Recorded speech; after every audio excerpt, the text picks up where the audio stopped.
Hello and welcome to Britney Army Barracks. I'm Charlie, the Britney Army General. It's great to be here with you. I hope you're having a great morning, afternoon, evening, or night, depending on your time zone. And let's get right into it. This past week, Britney had court, and a lot of really exciting news came out of that. We have a trial date set for May 13th of next year. That will look at the 12th accounting, and we also have a trial date for June 3rd of next year, which will be looking at legal fees. That I know a little less about than the first one. The May 13th date that looks at the 12th accounting. Now, what that means is every year that Britney was in the conservatorship is another year of accounting. So for some reason, they could only look at the most recent 2 years. I don't understand why. And to be honest, it's made me very skeptical of Matthew Rosengart and this whole pursuit of justice. It's made me really nervous that they could only look at the very end of the conservatorship. Well, Matthew said in court this past week that black box security was hired in 2010. Which means they're going to be able to look at those motions one more time and check the accounting from the prior years in the conservatorship. So again, I'm not a lawyer, but I think that's really good news. They're going to be able to look at much more of the finances and the mishandlings than we initially thought. Matthew also reiterated the fact that the amount of money that was mishandled was an incredible amount of money. We're talking billions of dollars here. And while I have the billions on my mind, you know what's really bothering me lately is seeing these fucking reports about like, Britney's in the billions club, baby. Toxic has a billion streams. I'm like, dude, yeah, that's great. Her career's going, yes, fantastic. Her music's wonderful. What about the billions her dad stole? What the fuck? What the fuck? I don't understand. I legitimately don't understand how the media gets off on, and maybe they do, but I don't understand how they can get away with it. It's such clear gaslighting. And I can't tell if they're gaslighting Britney, if they're gaslighting us, but it has to be intentional that they are saying the billions club. And maybe it's to try to like turn public opinion, like the people who aren't really paying attention, if they see Britney billions, Britney billions, Britney billions, and it's us being like, they stole billions, and then they just change the narrative on us, and they're like, Britney has toxic streaming 1 billion times. Like, maybe for your everyday human who's not obsessed with Britney Spears, maybe that's like a form of subliminal like shift in narrative, no? Like it feels like that's what they're fucking doing. And it's annoying. Now, am I happy that Britney's songs are iconic and everyone loves them? Of course I am. But I want to see the media talking about this trial because it matters. I went on Google just before starting this recording to try to find some information about, you know, the dates and specifics and stuff. There's nothing.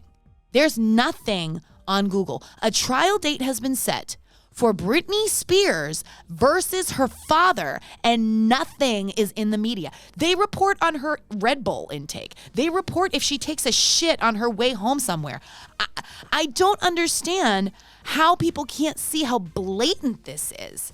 Another thing discussed in the most recent court date, TriStar seems to be dodging their depositions, so they've still yet to happen. Alex Weingarten, who is, I guess, a lawyer, somehow didn't know that the dates were coming up, that he needed to be there for them, and he emailed Matthew Rosengart last minute and said he had COVID and wasn't available. Judge Luna has reassured Matthew Rosengart that the depositions will get done, and if you ask me, this looks kind of good. I feel like Alex Weingarten looks really sloppy, to steal a term from Melanie Veronica.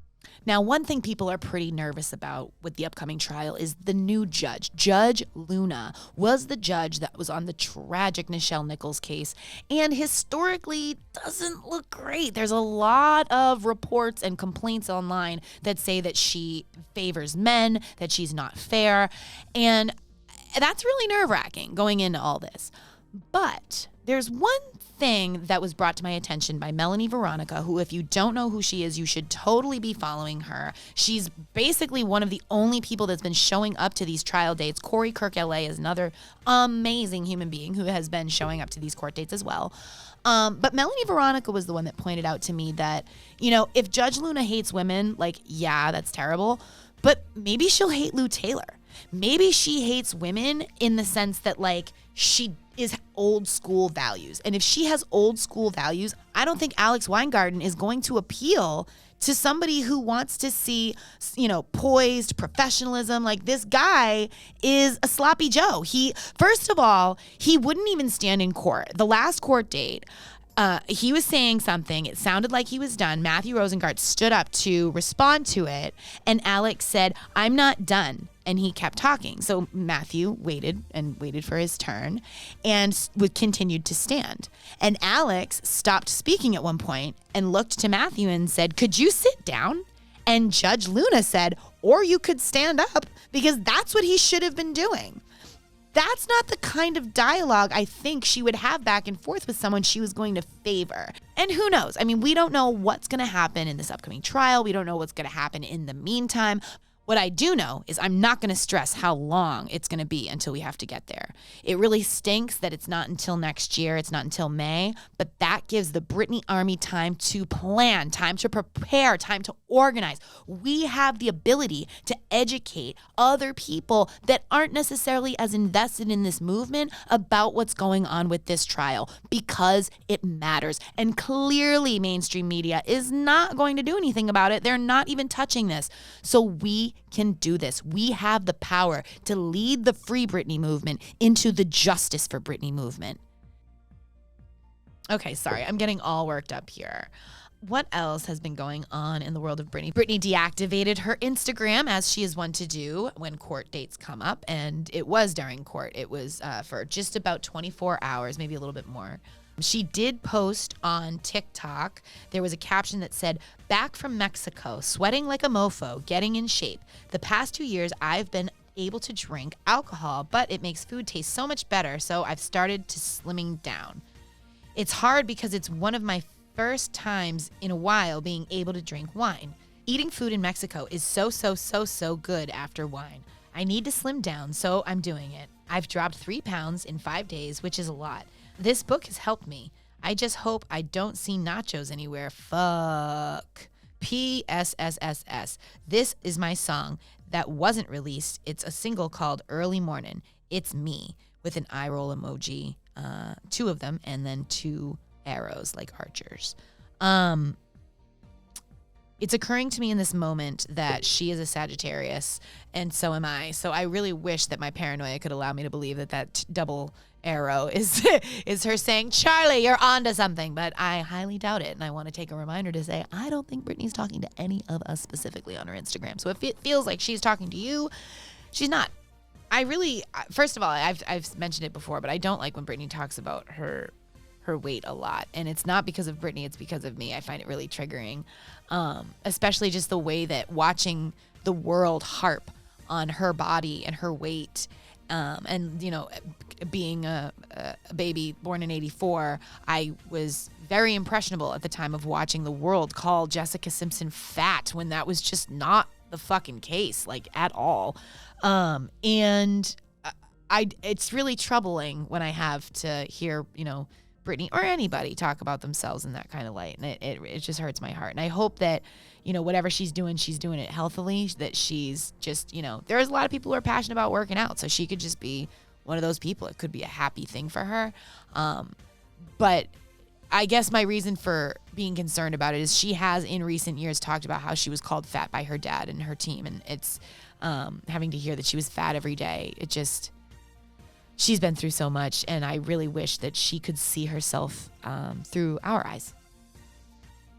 I also find it interesting that she's telling people, "This is my song, Early Morning." At least for me, like, I listen to that song like all the fucking time. Like, bitch, you don't need to tell me what that song is. I know, girl. Like, I love that song.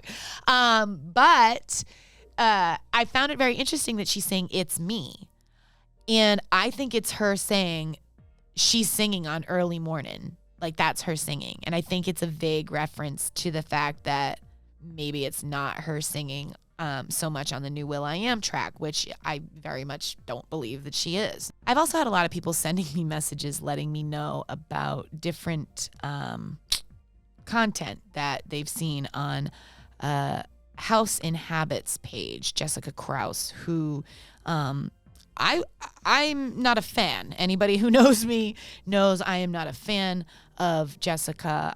I don't like her.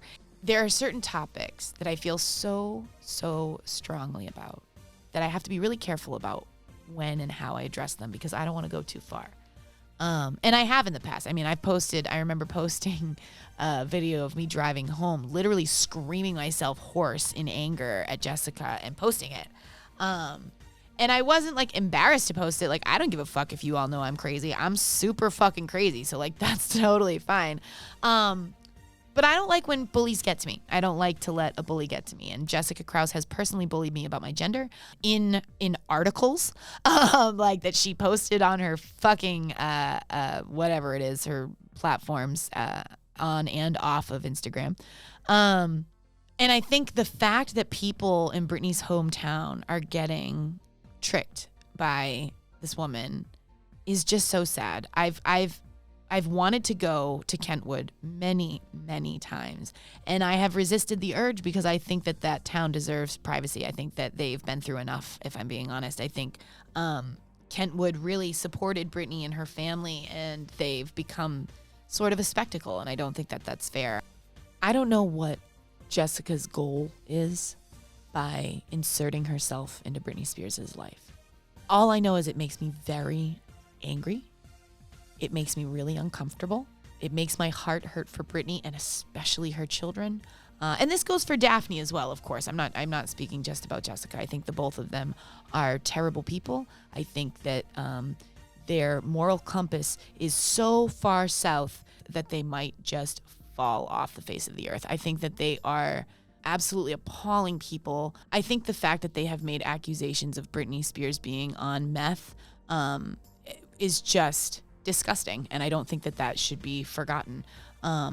Daphne manipulating Britney's children and her ex-husband is absolutely disgusting. I don't like bullies. I really don't like bullies, and I think that these two women, these very aggressive, elitist, unkind, horrible women, have for some reason become completely obsessed with Britney Spears. Now, am I confused as to why people become obsessed with Britney? No, she's a goddess. She's a queen and a goddess. And if you have hate and ugliness in your heart and you see beauty and light, of course you're going to reject it. Of course you're going to say horrible things and make accusations, because that's what mean girls do. That's what they do. They find strong, beautiful people and they try to tear them the fuck down because it makes them feel stronger. But the reality is, being a villain is fucking stupid. It's stupid. Stop it. Heal your heart. And you know what? Jessica has a lot of things she's talked about. She's had a lot of tough things in her life, you know? And I'm sure Daphne has had a lot of pain and sorrow, because people don't act like that when they are whole in their heart. People don't act the way that these two women who are obsessed with Britney in a harmful way. Like when we Britney Army people are obsessed with Britney, what do? Right? We watch her music videos. We debate whether we look into her court hearings and try to stand up for her, right? Like, you can be obsessed with something and you don't have to be a piece of shit about it. Like, I don't understand why they feel the need to insert themselves into Britney's life. It's just ridiculous. Now I'm just speaking in circles, and this is going to be hard to edit. I guess the reason that I'm even talking about it here is because I don't want to post it on my Instagram. I don't want to even address it. I don't get angry at people when they send me stuff, but I don't open it. If you send me anything that has to do with House and Habit, I do not open it because I don't care. I don't feed into negativity. I celebrate light. I celebrate love. I celebrate good people who are here for advocating for Britney. And if you disagree with me on things, it's fine. Like, we can figure out a way to meet in the middle respectfully. There's a lot of people that I'm very cool with that I do not agree with the theories that they have sometimes, you know? But as long as you're coming from a place of love, I can smell that shit from a mile away. I can just sense it. And if you're not here for Britney, if you're not here to advocate for people being treated better in the public eye, if you're not here to advocate for conservatorship abuse awareness, if you're not here for the right reasons, stay the fuck away from me And I don't want to keep addressing Jessica. I don't want to keep addressing Daphne Barrack because it just lets people know their names, right? You just know more so now who they are because we're still feeding into that disgusting negativity. I do choose to address it sometimes because you need to stand up sometimes and say, hey, right is right and wrong is wrong. And you are a shithead. And that's what they are. And, I don't want to know that they're in Kentwood. I don't want to know. I don't want to know that they're manipulating people from Britney's childhood. I don't care. I don't give a fuck. I'm also not surprised, really, that people are impressed with Jessica and Daphne. I get it. People like the Kardashians. Like, that's our society. Like, people like to glamorize vapid horribleness. And, I'm not here for it. That's fine that other people can do what they do. I'm not gonna. That's gonna do it for today. I'm keeping it short and sweet. And thank you for being here to enjoy my first ever podcast episode. Light and love, fam.